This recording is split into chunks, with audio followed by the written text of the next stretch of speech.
Neoliberalism is a label for economic liberalism, which advocates a euro under reference to neoclassical economic theory, a euro support for great economic liberalization, privatization, free trade, open markets, deregulation, and reductions in government spending in order to enhance the role of the private sector in the economy.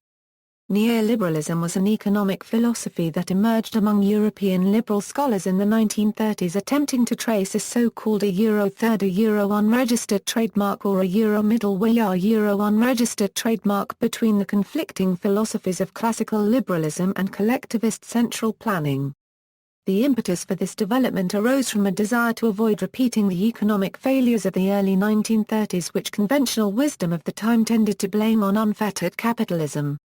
In the decades that followed, neoliberal theory tended to be at variance with the more laissez-faire doctrine of classical liberalism and promoted instead a market economy under the guidance and rules of a strong state, a model which came to be known as the social markets economy. In the 1960s, usage of the term neoliberal heavily declined. When the term was reintroduced in the 1980s in connection with Augusto Pinochet's euro unregistered trademark's economic reforms in Chile, the usage of the term had shifted. It had not only become a term with negative connotations employed principally by critics of market reform, but it also had shifted in meaning from a moderate form of liberalism to a more radical and laissez-faire capitalist set of ideas. Scholars now tended to associate it with the theories of economists Friedrich Hayek and Milton Friedman. Once the new meaning of neoliberalism was established as a common usage among Spanish-speaking scholars, it diffused directly into the English-language study of political economy. The term neoliberal is now used mainly by those who are critical of legislative initiatives that push for free trade, deregulation, enhanced privatization, and an overall reduction in government control of the economy. American scholar Robert W. McKesney notes that the term neoliberalism, which he defines as capitalism with the gloves off, is largely unknown by the general public, especially in the United States. Today the term is mostly used as a general condemnation of economic liberalization policies and their advocates. Terminology: the term neoliberalism was originally coined in 1938 by the German scholar Alexander Stowe at the colloque Walter Lippmann. The colloquium defined the concept of neoliberalism as involving a euro-wave priority of the price mechanism, the free enterprise, the system of competition and a strong and impartial state. A euro to be neoliberal meant that a modern economic policy with state intervention is required. Neoliberal state interventionism brought a clash with the opposite laissez-faire camp of classical liberals, like Ludwig von Mises. While present-day scholars tend to identify Friedrich Hayek and Milton Friedman as the masterminds of neoliberalism, most scholars in the 1950s and 1960s understood neoliberalism as referring to the social market economy and its principal economic theorists such as Eucken, Ra paragraph PKE, Ra Stowe, and Ma Lerach. Although Hayek had intellectual ties to the German neoliberals, his name was only occasionally mentioned in conjunction with neoliberalism during this period due to his more fundamentalist stance. Friedman's name essentially never appeared in connection with neoliberalism until the 1980s. In the 60s, use of the term neoliberal heavily declined. Another movement from the American left, that used the term neoliberalism to describe its ideology, was formed in the United States in 1981. Two of the most prominent neoliberal politicians were Al Gore and Bill Clinton of the Democratic Party of the United States. The neoliberals coalesced around two magazines, The New Republic and The Washington Monthly. The godfather of this version of neoliberalism was the journalist Charles Peters, who in 1983 published a Neoliberals Manifesto. During the military rule under Augusto Pinochet in Chile, opposition scholars took up the expression to describe the economic reforms implemented in Chile after 1973 and its proponents. Once the new meaning of neoliberalism was established as a common usage among Spanish-speaking scholars, it diffused directly into the English-language study of political economy. In the last 2 decades, according to the Boas and Gansmore study of 148 journal articles, neoliberalism is almost never defined but used in several senses to describe ideology, economic theory, development theory, or economic reform policy. it has largely become a term of condemnation employed by critics. And it now suggests a market fundamentalism closer to the laissez-faire principles of the paleo-liberals than to the ideas of the original neoliberals who attended the colloquium. This leaves some controversy as to the precise meaning of the term and its usefulness as a descriptor in the social sciences, especially as the number of different kinds of market economies have proliferated in recent years. According to Boas and Gans-Morse, the term neoliberalism is nowadays mainly used by critics as a pejorative term. Nowadays the most common use of the term neoliberalism refers to economic reform policies such as a euro eliminating price controls, deregulating capital markets, lowering trade barriers to euro, and reducing state influence on the economy especially by privatization and fiscal austerity. The term is used in several senses. As a development model it refers to the rejection of structuralist economics in favor of the Washington Consensus. As an ideology the term is used to denote a conception of freedom as an overarching social value associated with reducing state functions to those of a minimal state. And finally as an academic paradigm the term is closely related to neoclassical economic theory. According to Francis Fox Piven, neoliberalism is essentially hypercapitalism. Early history, colloque Walter Lippmann, in the 1930s, the mood was decidedly anti-liberal. The worldwide Great Depression brought about high unemployment and widespread poverty. The crisis was widely regarded as the failure of economic liberalism. To renew liberalism, a group of 25 liberals organized the Walter Lippmann Colloquium, an international meeting that took place in Paris in August 1938. Among them were Louis Rauger, Walter Lippmann, Friedrich von Hayek, Ludwig von Mises, Wilhelm Rauh paragraph PKE and Alexander Rauh one-quarter Stowe. Following the core message of Lippmann's book The Good Society, participants like Rauh one-quarter Stowe, Lippmann and Rauger agreed that the old liberalism of laissez-faire had failed and that a new liberalism needed to take its place. While for them it was a farewell to classical liberalism, which they thought to have failed, other participants like Mises and Hayek were not convinced to condemn the old liberalism of laissez-faire. But all participants were united in their call for a new liberal project. Following Rauh one-quarter Stowe's original recommendation, they called this project neoliberalism. The neoliberalism that came out of the colloque Walter Lippmann was generally in line with Rauh one-quarter Stowe's theories of turning away from conceptions of laissez-faire towards a market economy under the guidance and the rules of a strong state. It was an attempt to formulate an anti-capitalist, anti-communist third way. Neoliberalism was originally established as something quite different from the free market radicalism with which it is usually associated today. They had agreed upon to turn the colloque Walter Lippmann into a permanent think tank called Centre International d'Euro Unregistered Trademark et Permeltudes pour la Copyright Innovation du Libre Copyrightalisme. But at the colloque Walter Lippmann, the fundamental differences between true neoliberals around Rauh one-quarter Stowe and Lippmann on the one hand and old-school liberals around Mises and Hayek on the other were already quite visible. While a true neoliberal also unregistered trademark demanded state intervention to correct undesirable market structures, Mises had always insisted that the only legitimate role for the state was to abolish barriers to market entry. Similar differences of opinion also existed in other questions such as social policy and the scope for interventionism. After a few years the insurmountable differences between old liberals and the neoliberals become unbearable. Rauh one-quarter Stowe was bitter that Mises still adhered to a version of liberalism that Rauh one-quarter Stowe thought had failed spectacularly. In a letter Rauh one-quarter Stowe wrote that Hayek and his master Mises deserved to be put in spirits and placed in a museum as one of the last surviving specimen of an otherwise extinct species of liberals which caused the current catastrophe. Mises became equally critical of the German neoliberals. He complained that ordoliberalism really meant ordo-interventionism. Michel Foucault uses the term in this sense in his famous 1978-79 lectures on biopolitics. He discusses the late 30s German meaning used by Walter Lippmann and others, of a middle way between capitalism and socialism. He says neoliberalism is not Adam Smith. Neoliberalism is not market society, and to him it clearly does not mean Hayek and Milton Friedman. Mont Pelerin society, The Mont Pelerin Society was founded in 1947 by Friedrich Hayek to bring together the widely scattered neoliberal thinkers and political figures.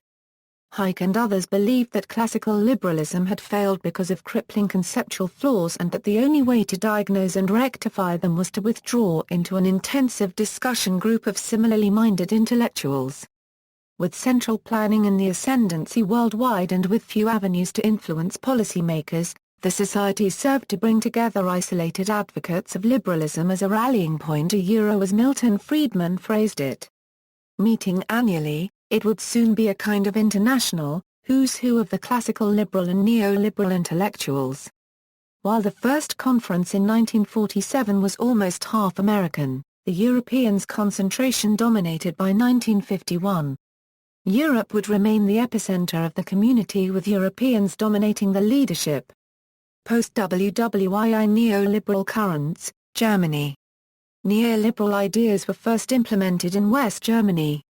The neoliberal economists around Ludwig Erhard could draw on the theories they had developed in the 1930s and 1940s and contribute to West Germania unregistered trademark's reconstruction after the Second World War.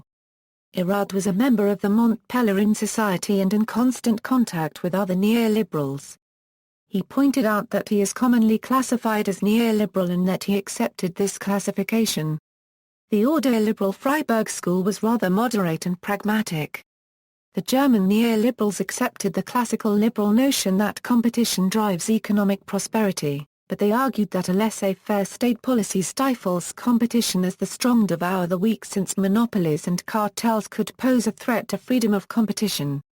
They supported the creation of a well-developed legal system and capable regulatory apparatus. While still opposed to full-scale Keynesian employment policies or an extensive welfare state, German neoliberals' theory was marked by their willingness to place humanistic and social values on par with economic efficiency. Alfred Marwan Korteler-Armak coined the phrase social market economy to emphasize the egalitarian and humanistic bend of the idea.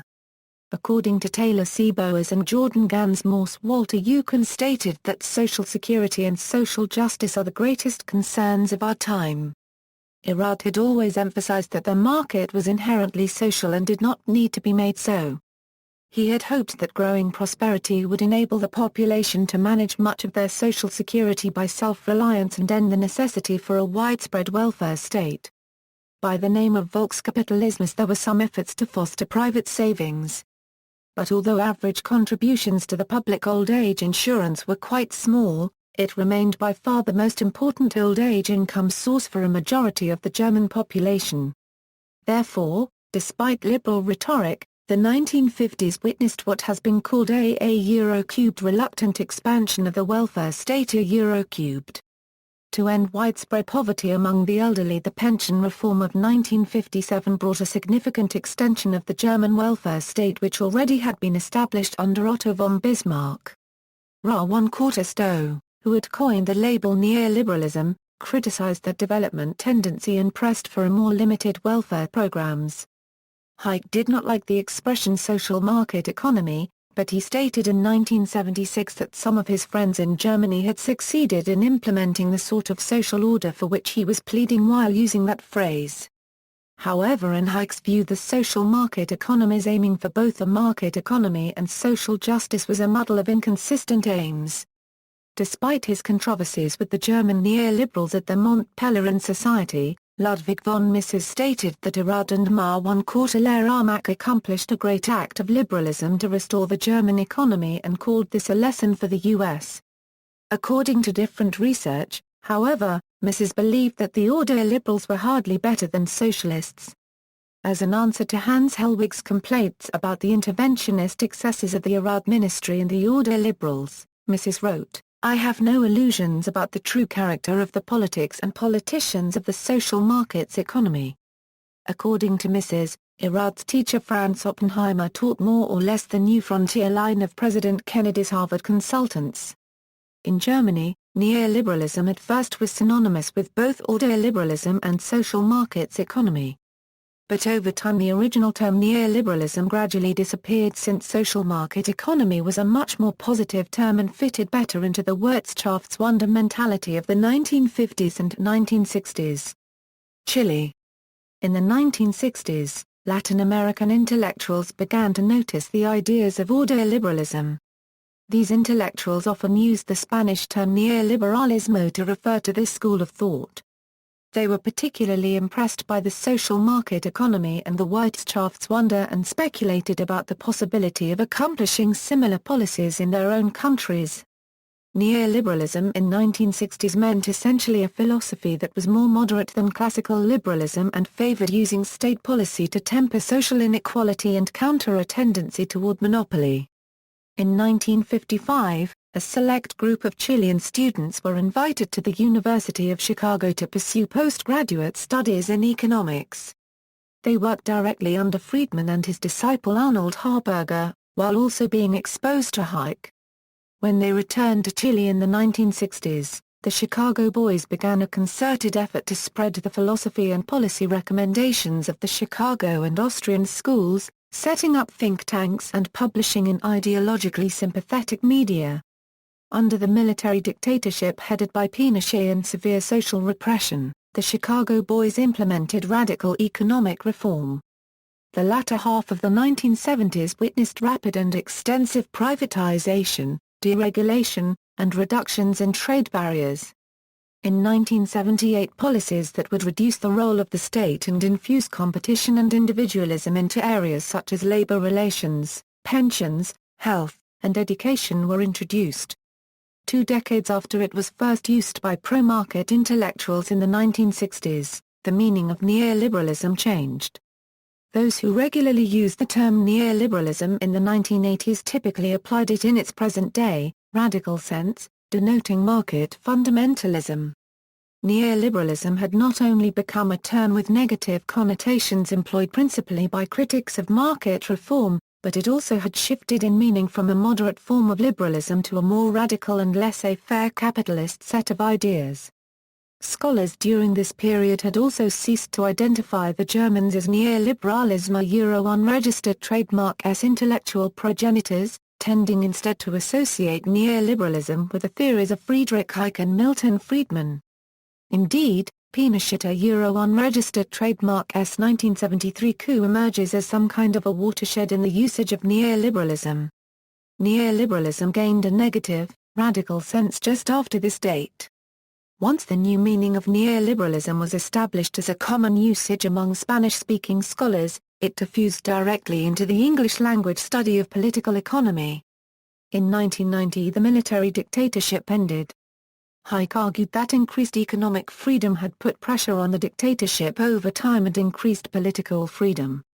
Many years earlier, in The Road to Serfdom, Hayek had argued that economic control is not merely control of a sector of human life which can be separated from the rest. It is the control of the means for all our ends. The Chilean scholars Javier Martinez and Alvaro Daouz reject that argument, pointing to the long tradition of democracy in Chile. The return of democracy had required the defeat of the Pinochet regime, though it had been fundamental in saving capitalism. The essential contribution came from profound mass rebellions and finally old party elites using old institutional mechanisms to bring back democracy.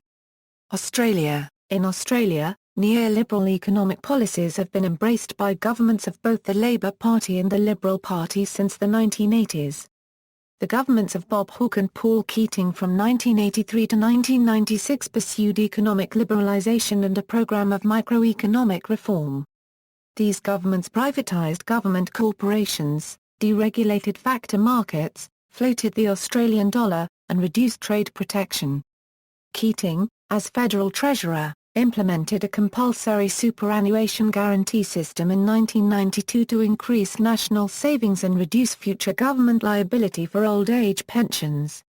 The financing of universities was deregulated, requiring students to contribute to university fees through a repayable loan system known as the Higher Education Contribution Scheme, and encouraging universities to increase income by admitting full fee-paying students, including foreign students. the admitting of domestic full fee-paying students to public universities was stopped in 2009 by the Rudd Labour government. Economic schools of thought, Austrian school. The Austrian school is a school of economic thought which bases its study of economic phenomena on the interpretation and analysis of the purposeful actions of individuals. It derives its name from its origin in late 19th and early 20th century Vienna with the work of Karl Menger, Eugen von Bahr, paragraph H. M. Berwerk, Friedrich von Wieser, and others. Currently, adherents of the Austrian school can come from any part of the world, but they are often referred to as Austrian economists, or Austrians, and their work as Austrian economics. Among the contributions of the Austrian school to economic theory are the subjective theory of value, marginalism and price theory, and the formulation of the economic calculation problem. Many theories developed by first-wave Austrian economists have been absorbed into most mainstream schools of economics.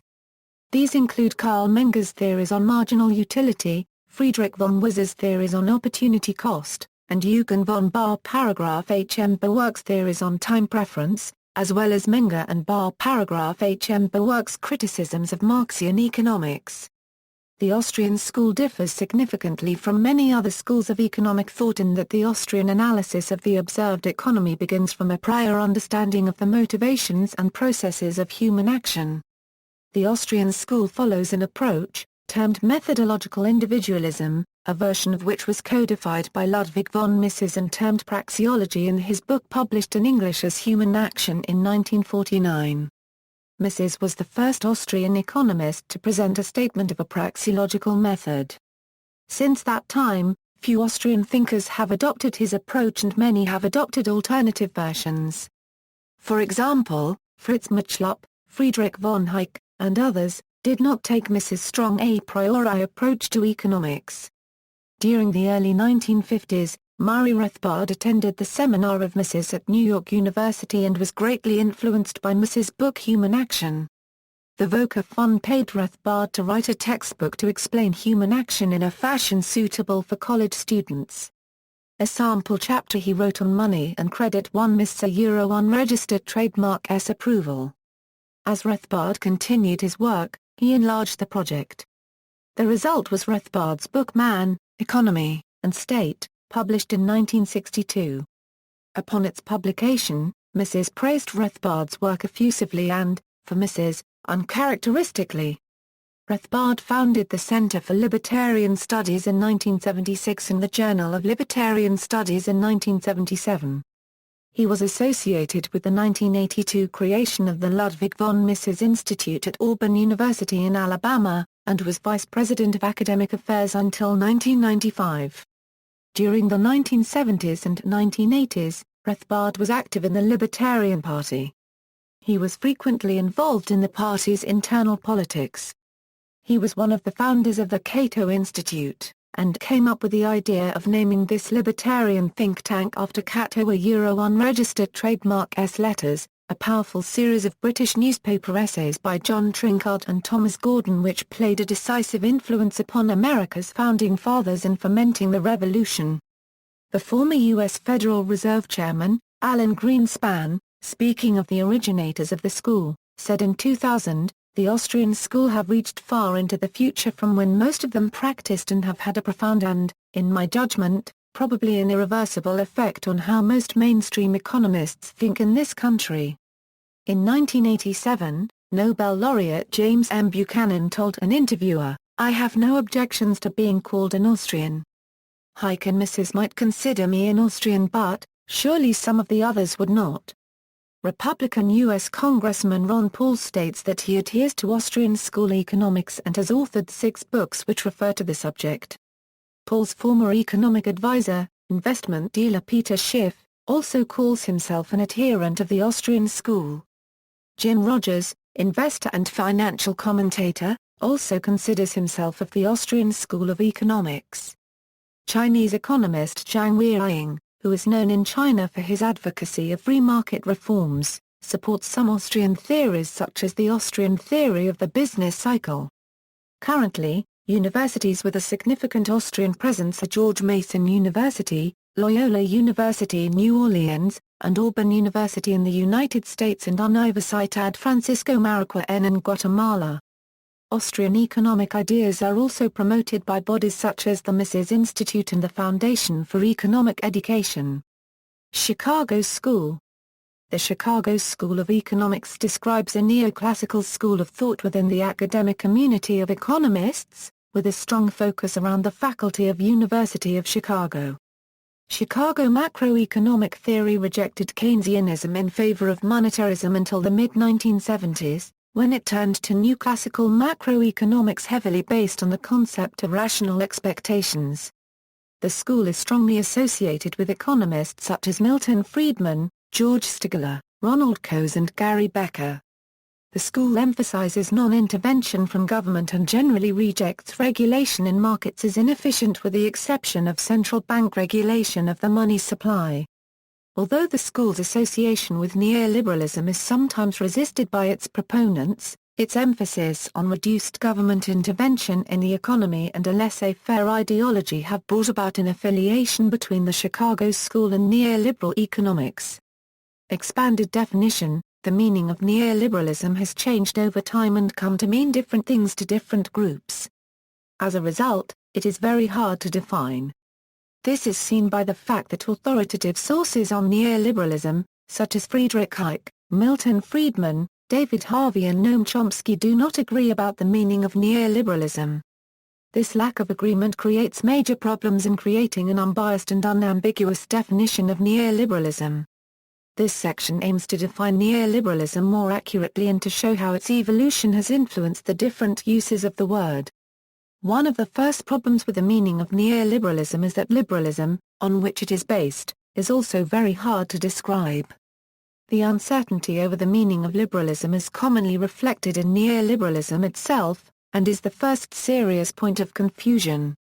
The second major problem with the meaning of neoliberalism is that neoliberalism went from being a purely theoretical ideology to become a practical and applied one.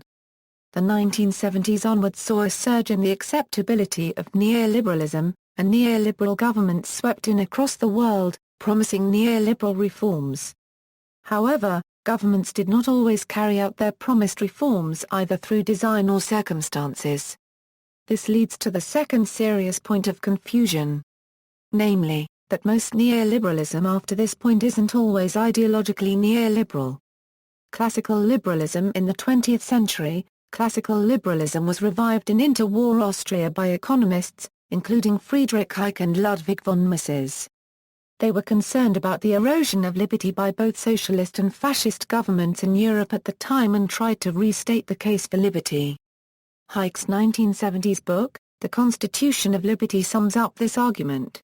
In the introduction he states, if old truths are to retain their hold on men's minds, they must be restated in the language and concepts of successive generations. Hayek's belief in liberty stemmed from an argument about information.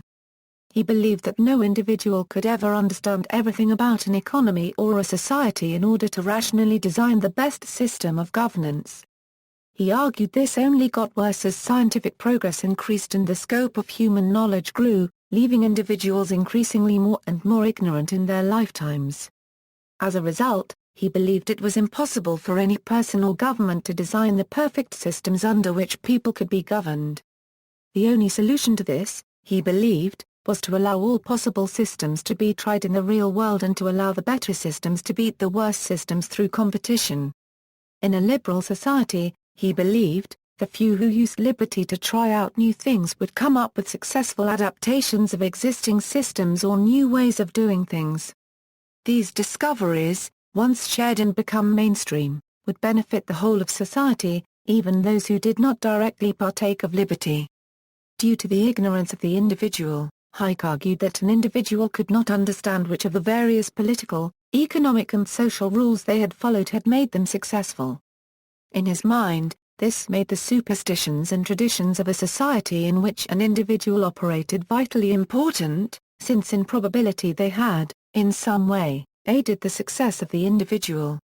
This would be especially true in a successful society, where these superstitions and traditions would, in all probability be successful ones that had evolved over time to exploit new circumstances.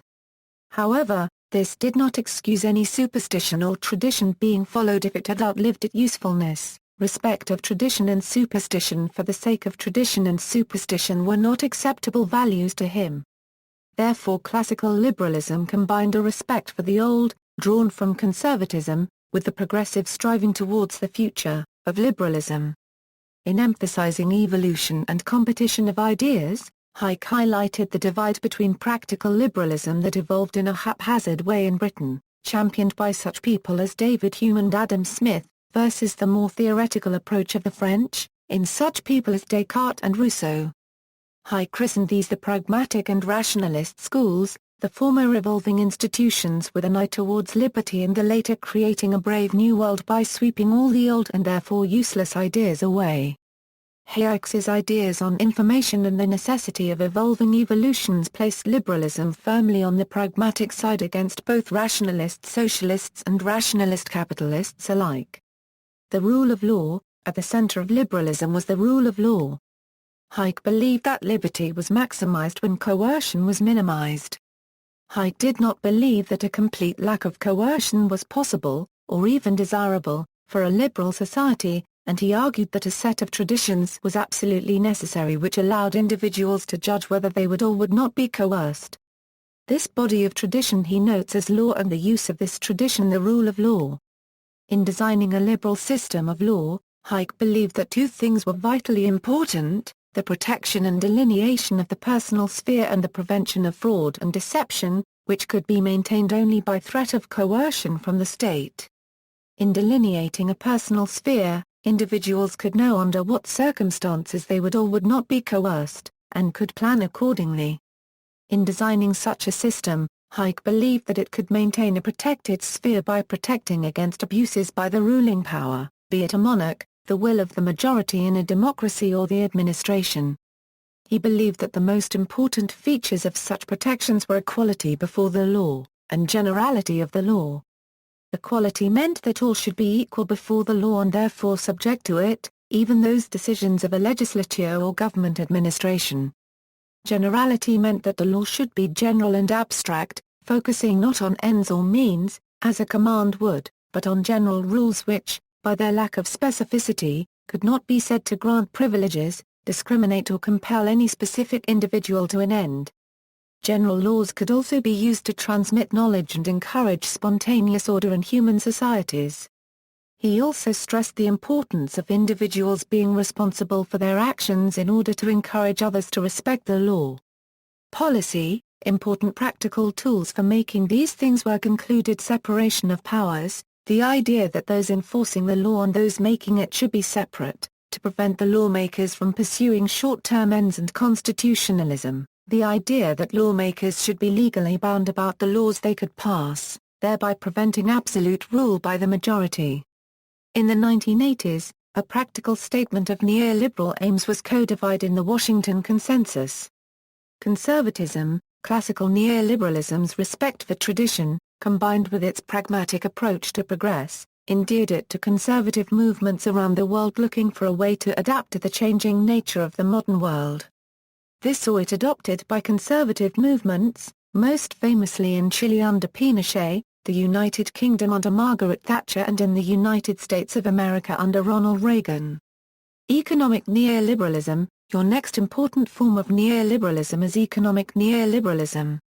Economic neoliberalism stems out of the historical rift between classical liberalism and economic liberalism, and developed when the economically liberal-minded co-opted the language and ideas of classical neoliberalism to place economic freedom at its heart, making it a right-wing ideology.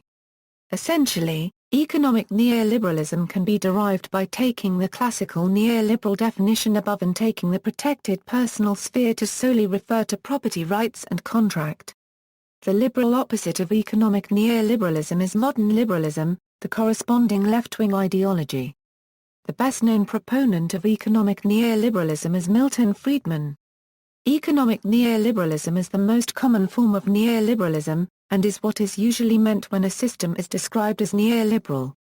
Economic neoliberalism is distinct from classical neoliberalism for many reasons, Hayek believed that certain elements that now make up modern economic neoliberal thought are too rationalist, relying on preconceived notions of human behavior, such as the idea of homo economicus.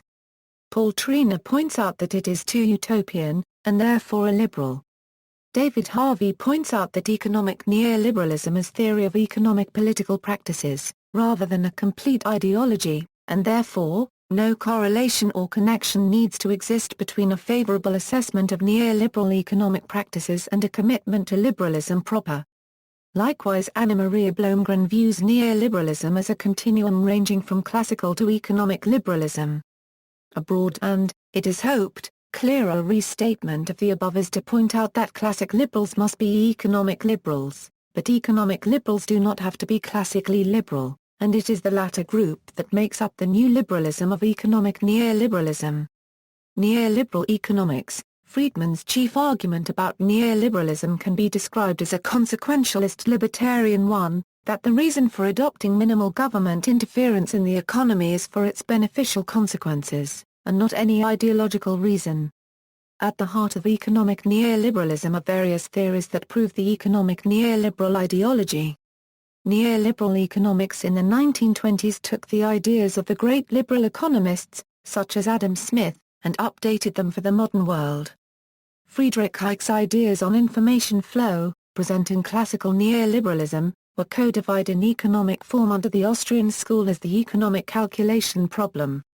This problem of information flow implied that a decentralized system, in which information traveled freely and was freely determined at each localized point, would be much better than a central authority trying to do the same, even if it was completely efficient and was motivated to act in the public good. In this view, the free market is a perfect example of such a system in which the market-determined prices act as the information signals flowing through the economy. Actors in the economy could make decent decisions for their own businesses, factoring in all the complex factors that led to market prices without having to understand or be completely aware of all of those complex factors. In accepting the ideas of the Austrian school regarding information flow, economic neoliberals were forced to accept that free markets were artificial, and therefore would not arise spontaneously, but would have to be enforced, usually through the state and the rule of law. In this way, economic neoliberalism enshrines the role of the state and becomes distinct from libertarian thought.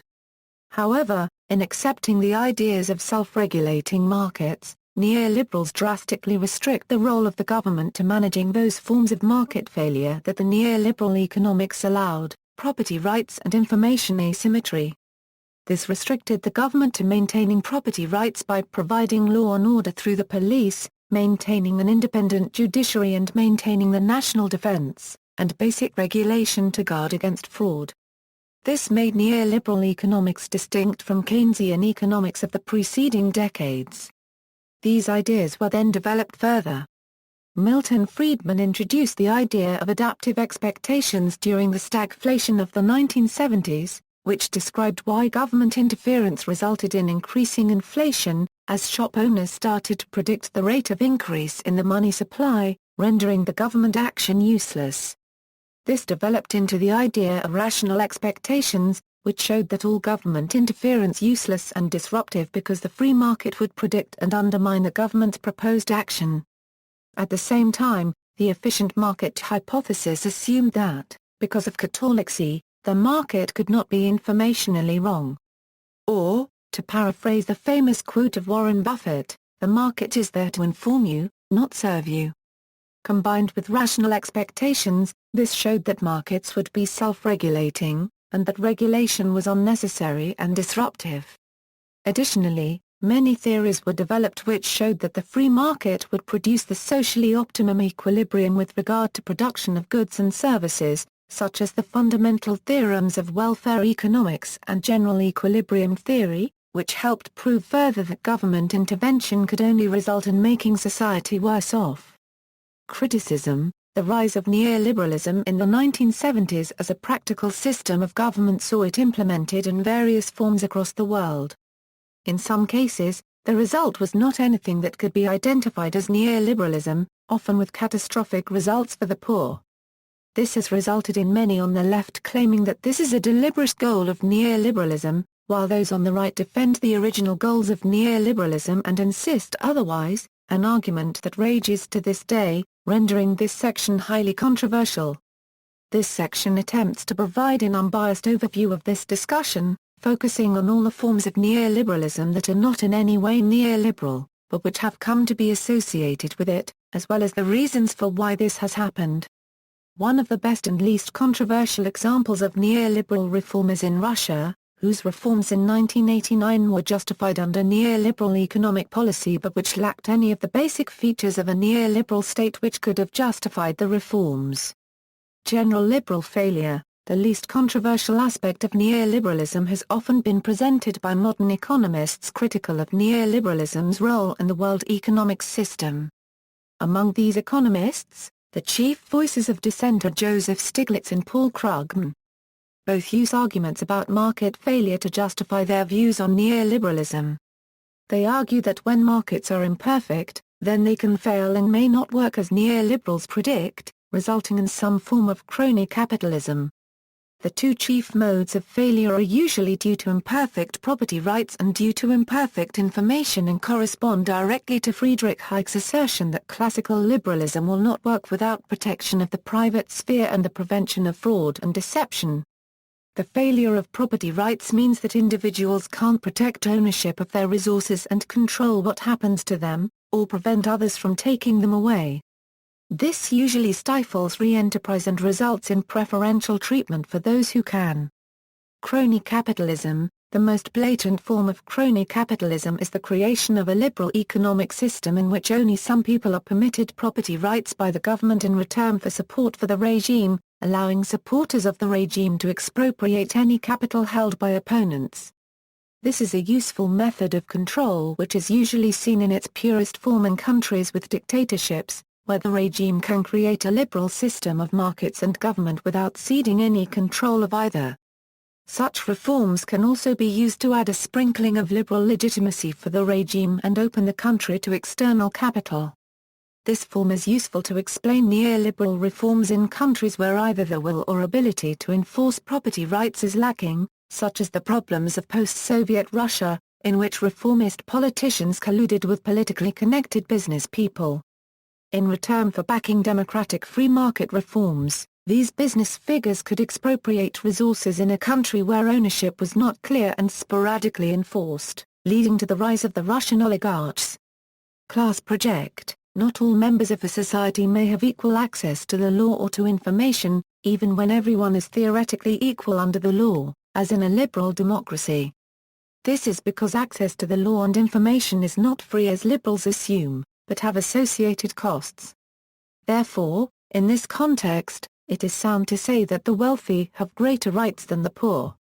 In some cases, the poor may have practically no rights at all if their income falls below the levels necessary to access the law and unbiased sources of information, while the very wealthy may have the ability to choose which rights and responsibilities they bear if they can move themselves and their property internationally, resulting in social stratification, also known as class. This alleged tendency to create and strengthen classes resulted in some claiming that neoliberalism is a class project, designed to impose class on society through liberalism. Globalization: in practice, less developing nations have less developed rights and institutions, resulting in greater risk for international lenders and businesses. This means that developing countries usually have less privileged access to international markets than developed countries. Because of this effect, international lenders are also more likely to invest in foreign companies inside a country, rather than in local businesses, giving international firms an unfair competitive advantage. Also, speculative flows of capital may enter the country during a boom and leave during a recession, deepening economic crises and destabilizing the economy. Both of these problems imply that developing countries should have greater protections against international markets than developed ones and greater barriers to trade. Despite such problems, IMF policy in response to crises, which is supposed to be guided by neoliberal ideas such as the Washington Consensus, is to increase liberalization of the economy and decrease barriers, allowing bigger capital flight and the chance for foreign firms to shore up their monopolies. Additionally, the IMF acts to increase moral hazard, since international involvement will usually result in an international bailout with foreign creditors being treated preferentially, leading international firms to discount the risks of doing business in less developed countries and forcing the government to pay for them instead. The view of some that international involvement and the imposition of neoliberal policies usually serves to make things worse and acts against the interests of the country being saved, has led some to argue that the policies have nothing to do with any form of liberalism, but hide some other purpose. The most common assertion given by opponents is that they are a form of neocolonialism, where the more developed countries can exploit the less developed countries. However, even opponents do not agree. For example, Stiglitz assumes that there is no neo-imperial plot, but that the system is driven by a mixture of ideology and special interests, in which neoliberal fundamentalists, who do not believe that neoliberalism can fail, work with financial and other multinational corporations, who have the most to benefit from opening up foreign markets. David Harvey, on the other hand, argues that local elites exploit neoliberal reforms in order to impose reforms that benefit them at the cost of the poor, while transferring the blame onto the evil imperialist developed countries, citing the example of Argentina in 2001. Policy implications: neoliberalism seeks to transfer control of the economy from public to the private sector, under the belief that it will produce a more efficient government and improve the economic health of the nation. The definitive statement of the concrete policies advocated by neoliberalism is often taken to be John Williamson's Washington Consensus. The Washington Consensus is a list of policy proposals that appear to have gained consensus approval among the Washington-based international economic organizations and World Bank. Williamson's list included 10 points. Fiscal policy: governments should not run large deficits that have to be paid back by future citizens, and such deficits can have only a short-term effect on the level of employment in the economy. Constant deficits will lead to higher inflation and lower productivity, and should be avoided. Deficits should only be used for occasional stabilization purposes. Redirection of public spending from subsidies and other spending neoliberals deem wasteful toward broad-based provision of key pro-growth, pro-poor services like primary education, primary healthcare and infrastructure investment, tax reform, broadening the tax base and adopting moderate marginal tax rates to encourage innovation and efficiency. Interest rates that are market-determined and positive in real terms. Floating exchange rates. Trade liberalization: liberalization of imports, with particular emphasis on elimination of quantitative restrictions. Any trade protection to be provided by low and relatively uniform tariffs, thus encouraging competition and long-term growth. Liberalization of the capital account of the balance of payments, that is, allowing people the opportunity to invest funds overseas and allowing foreign funds to be invested in the home country. Privatization of state enterprises. Promoting market provision of goods and services which the government cannot provide as effectively or efficiently, such as telecommunications, where having many service providers promotes choice and competition.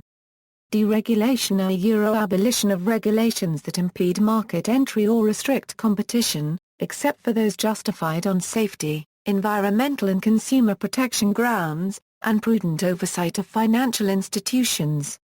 Legal security for property rights. Reach and effects in Latin American urbanization. Between the 1930s and the late 1970s, most countries in Latin America used the import substitution industrialization model to build industry and reduce the dependency on imports from foreign countries. The result of ISI in these countries included rapid urbanization of one or two major cities, a growing urban population of the working class, and frequent protests by trade unions and left-wing parties. In response to the economic crisis, the leaders of these countries quickly adopted and implemented new neoliberal policies. A study based on the transformations of urban life and systems as a result of neoliberalism in 6 countries of Latin America was published by Alejandro Ports and Brian Roberts.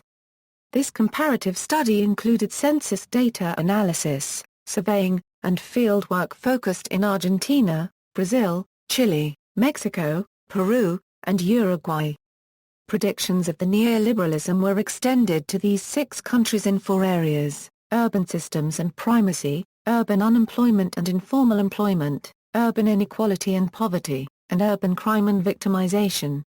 Data collected support a relationship between the economic policies of neoliberalism and the resulting patterns of urbanization. In the area of urban systems and primacy, two tendencies were revealed in the data. The first was continuing growth in total size of urban populations, while the second tendency was the decline in size of the principal city with decreased migration flows to these cities. Therefore, when calculating the urban growth rate, each of these countries all showed minimal or a significant decline in growth. Ports and Roberts theorize that the changes are due to the a loss of attraction of major cities. Due to a complex set of factors, but is undoubtedly related to the end of the ISI era euro. Although the relationship between the open market and the transformation of urban systems has not been proven to be a perfect one-to-one relationship, the evidence supports the acceleration or initiation of these two tendencies following neoliberal changes. There was also a variation in the inequality and poverty in the 6 countries. While the majority of the population within these countries suffered from poverty, the upper classes received the benefits of the neoliberal system. According to Ports and Roberts, a euro where the euro privileged decile euro unregistered trademark received average incomes equivalent to 14 times the average Latin American poverty line income euro. According to the authors, a direct result of the income inequality is that each country struggled with increased crime and victimization in both urban and suburban settings. However, due to corruption within the police force, it is not possible to accurately extrapolate a trend in the data of crime and victimization. Effects on global health. The effect of neoliberalism on global health, particularly the aspect of international aid, involves key players such as non-governmental organizations, the International Monetary Fund, and the World Bank. Neoliberal emphasis has been placed on free markets and privatization, which has been tied to the new policy agenda, an agenda in which NGOs are viewed to provide better social welfare than that of a nation's government.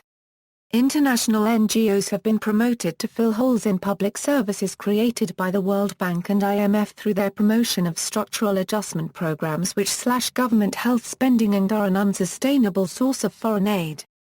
The reduced health spending and the gain of the public health sector by NGOs causes the local health system to become fragmented, undermines local control of health programs and contributes to local social inequality between NGO workers and local individuals. Support, political freedom. In The Road to Serfdom, Hayek argued that economic control is not merely control of a sector of human life which can be separated from the rest. It is the control of the means for all our ends. Later, in his book Capitalism and Freedom, Friedman developed the argument that economic freedom, while itself an extremely important component of total freedom, is also a necessary condition for political freedom. He commented that centralized control of economic activities was always accompanied with political repression. In his view, the voluntary character of all transactions in an unregulated market economy and wide diversity that it permits are fundamental threats to repressive political leaders and greatly diminish power to coerce. Through elimination of centralized control of economic activities, economic power is separated from political power, and the one can serve as counterbalance to the other. Friedman feels that competitive capitalism is especially important to minority groups, since impersonal market forces protect people from discrimination in their economic activities for reasons unrelated to their productivity. Amplifying Friedman's argument, it has often been pointed out that increasing economic freedoms tend to raise expectations on political freedoms, eventually leading to democracy. Other scholars see the existence of non-democratic yet market-liberal regimes and the undermining of democratic control by market processes as strong evidence that such a general, ahistorical nexus cannot be upheld. Contemporary discussion on the relationship between neoliberalism and democracy shifted to a more historical perspective, studying extent and circumstances of how much the two are mutually dependent, contradictory or incompatible. Opposition. Opponents of neoliberalism commonly argue these following points: globalization can subvert nations' ability for self-determination. Accountability to the stakeholders, who depend upon the service provided by the privatized entity, is lost as a consequence of business secrecy, a practice that is normally adopted by private investors. The replacement of a government-owned monopoly with private companies, each supposedly trying to provide the consumer with better value service than all of its private competitors, removes the efficiency that can be gained from the economy of scale. Even if it could be shown that neoliberal capitalism increases productivity, it erodes the conditions in which production occurs long-term, that is, resources nature, requiring expansion into new areas. It is therefore not sustainable within the world's limited geographical space. Exploitation. Critics consider neoliberal economics to promote exploitation and social injustice. Negative economic consequences. Critics argue that neoliberal policies produce inequality. Increase in corporate power. Some organizations and economists believe neoliberalism, unlike liberalism, changes economic and government policies to increase the power of corporations, and a shift to benefit the upper classes. There are terrains of struggles for neoliberalism locally and socially. Urban citizens are increasingly deprived of the power to shape the basic conditions of daily life. Trade-led, unregulated economic activity and lax state regulation of pollution led to environmental impacts or degradation. Deregulation of the labor market produces flexibilization and casualization of labor, greater informal employment, and a considerable increase in industrial accidents and occupational diseases. Critics sometimes refer to neoliberalism as the American model, and make the claim that it promotes low wages and high inequality. According to the economists Howell and Diallo, neoliberal policies have contributed to a U.S. economy in which 30% of workers earn low wages, and 35% of the labor force is underemployed. Only 40% of the working-age population in the U.S. is adequately employed. The Center for Economic Policy Research's Dean Baker argued that the driving force behind rising inequality in the U.S. has been a series of deliberate, neoliberal policy choices including anti-inflationary bias, anti-unionism, and profiteering in the health industry. However, countries have applied neoliberal policies at varying levels of intensity. For example, the OECD has calculated that only 6% of Swedish workers are beset with wages it considers low, and that Swedish wages are overall lower due to their lack of neoliberal policies. Others argue that Sweden's adoption of neoliberal reforms, in particular the privatization of public services and reduced state benefits, has resulted in income inequality growing faster in Sweden than any other OECD nation. John Schmidt and Ben Zippero of the CEPA have analyzed the effects of intensive Anglo-American neoliberal policies in comparison to continental European neoliberalism, concluding the U.S. economic and social model is associated with substantial levels of social exclusion, including high levels of income inequality, high relative and absolute poverty rates, poor and unequal educational outcomes, poor health outcomes, and high rates of crime and incarceration. At the same time, the available evidence provides little support for the view that U.S.-style labor market flexibility dramatically improves labor market outcomes. Despite popular prejudices to the contrary, the U.S. economy consistently affords a lower level of economic mobility than all the continental European countries for which data is available. Notable critics of neoliberalism in theory or practice include economists Joseph Stiglitz, Amartya Sen, Michael Hudson, Robert Pollin, and Richard D. Wolff, linguist Noam Chomsky, geographer David Harvey, Marxist feminist Gail Dines, American scholar and cultural critic Henry Giroux, and the alter globalization movement in general, including groups such as ATTAC. Critics of neoliberalism argue that not only is neoliberalism's critique of socialism wrong, but neoliberalism cannot deliver the liberty that is supposed to be one of its strong points. Daniel Brooks' The Trap, Robert Frank's Falling Behind, Robert Cherenormous and Ian Hudson's Social Murder, and Richard G. Wilkinson's The Impact of Inequality all claim high inequality is spurred by neoliberal policies and produces profound political, social, economic, health, and environmental constraints and problems.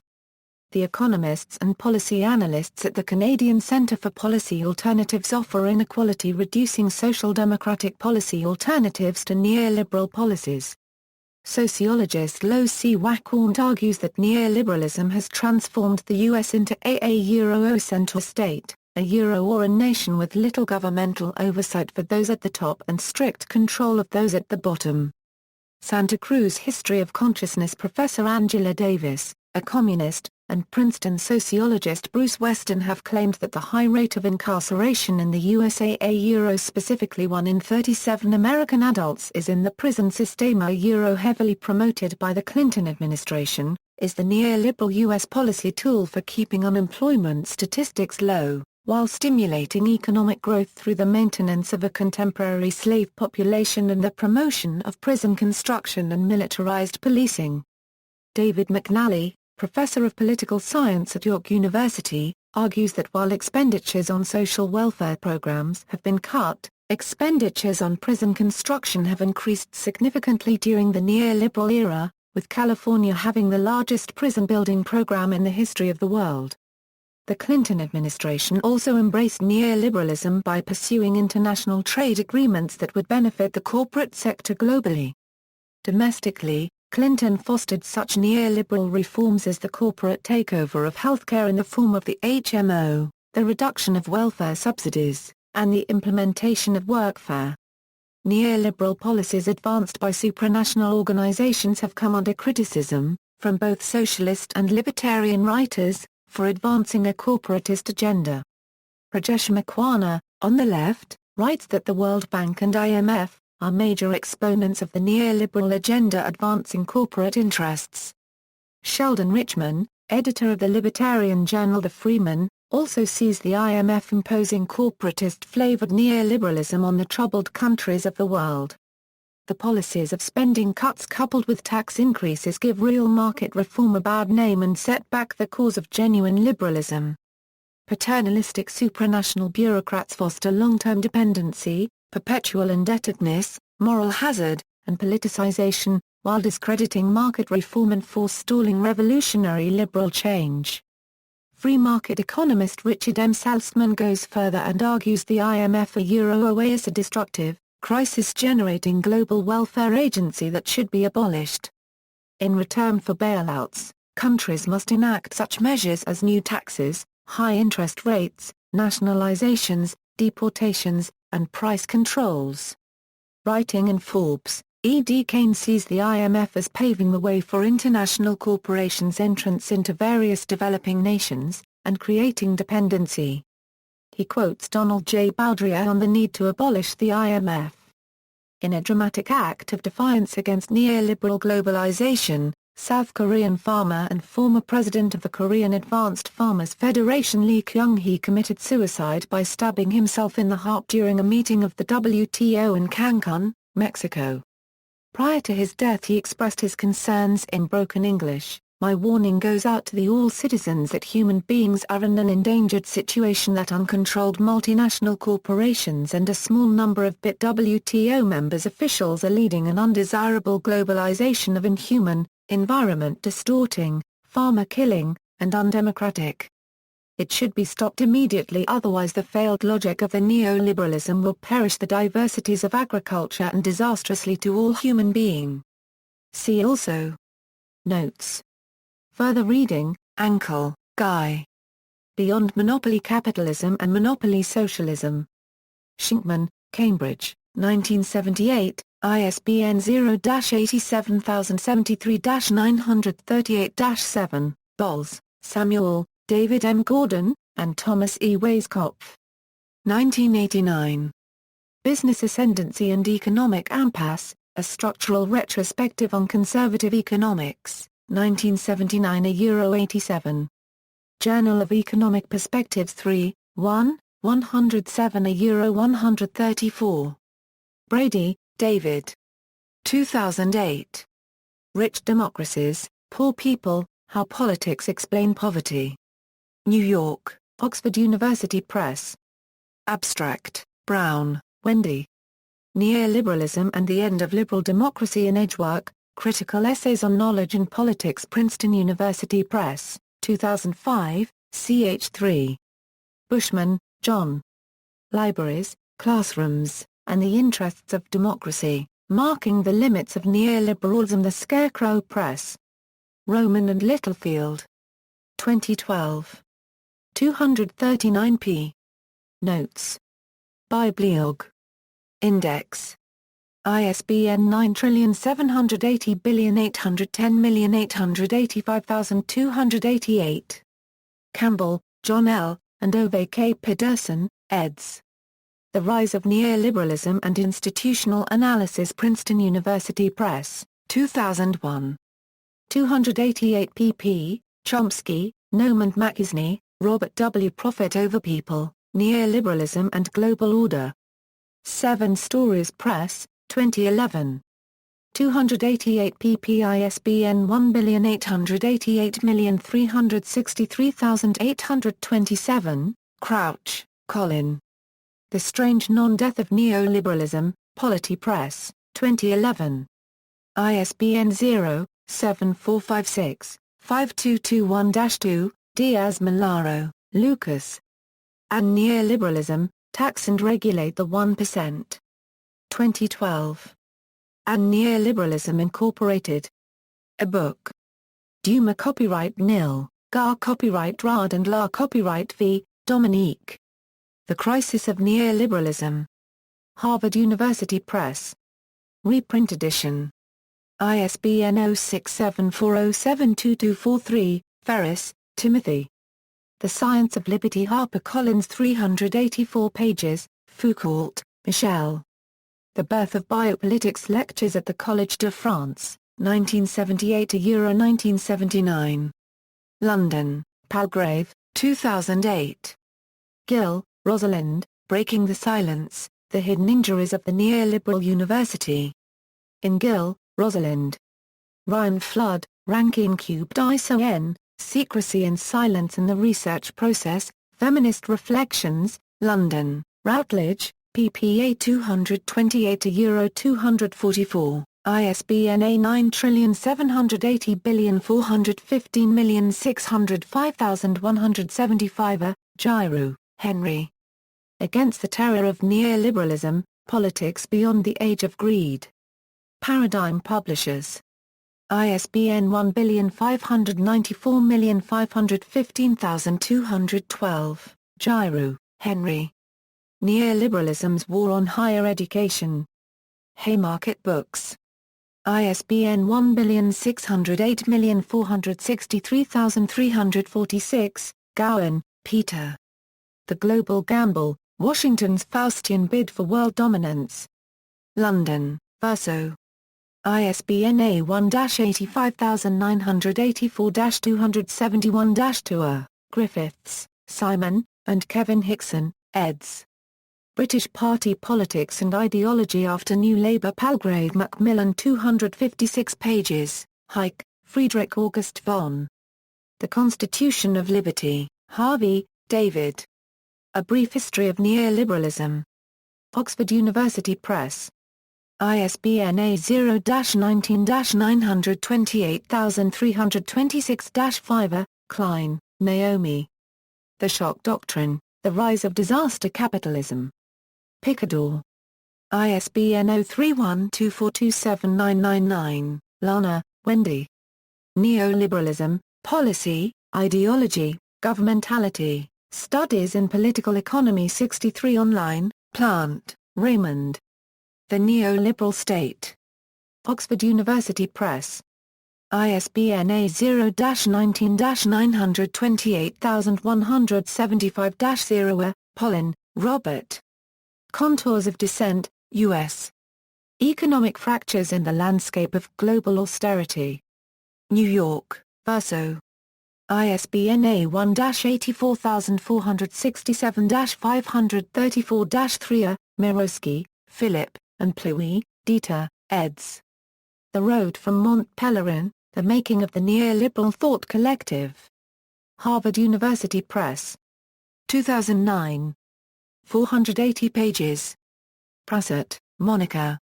The Politics of Free Markets, The Rise of Neoliberal Economic Policies in Britain, France, Germany and the United States.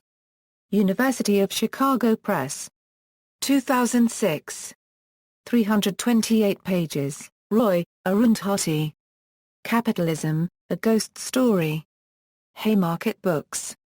ISBN 1608463850. Stedman Jones, Daniel. Masters of the Universe, Hayek, Friedman, and the Birth of Neoliberal Politics. Princeton University Press. ISBN 0691151571. Steger, Manfred B., and Ravi K. Roy, Neoliberalism, A Very Short Introduction, Wang, Hui, and Carl, Rebecca E. 1989 and the Historical Roots of Neoliberalism in China, Positions, East Asia Cultures Critique, Volume 12, No. 1, Spring 2004, pp. A7/70, external links, Theorizing Neoliberalism by Chris Harman in International Socialism Journal, What is Neoliberalism? By Dag Einar Horsen of the University of Oslo, The Last Development Crusade, Monetarism at the New School's Economics Department's History of Economic Thought website. Identities, How Governed, Who Pays? Neoliberalism and the State with John Shields and Brian Evans, Ryerson University, Toronto. The Essence of Neoliberalism. Pierre Bourdieu. A Look at Argentina. Unregistered Trademark S. 2001 Economic Rebellion. A video report by Democracy Now! What is Neoliberalism? A brief definition for activists. Corp Watch. The Scorecard on Development, 1960. A 2010, Closing the Gap? A Centre for Economic and Policy Research Report, April 2011, The Crisis of Neoliberalism. A interview with economist Gar. Copyright Ra Duma. Copyright Nil on The Real News. Henry Giraud on Resisting the Neoliberal Revolution. Moyers and Company, February 21, 2014. Online lectures, The Neoliberal City, David Harvey at the University Channel, A Brief History of Neoliberalism by David Harvey. Wall Street Crisis should be for neoliberalism what Fall of Berlin Wall was for communism. Naomi Klein at the University of Chicago, Democracy Now! October 2008. How to Ruin an Economy. Some Simple Ways. Noam Chomsky at the Third Boston Symposium on Economics, Northeastern University. February 2014.